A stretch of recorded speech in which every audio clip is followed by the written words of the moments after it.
cannot officially say that she saw a tornado. You know, there's a lot of different parameters for that, but she says Comes she from saw Lockwoods. they saw what appeared to be a funnel cloud. We had a text in from someone saying that we're misrepresenting whether there was a tornado or not.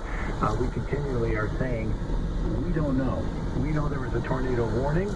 And so Clark Street heading back in the village. Catherine says she saw a funnel cloud, and there's been some damage out at the Erie County Fairgrounds. So we don't know for sure what the situation is, but certainly there's been severe weather.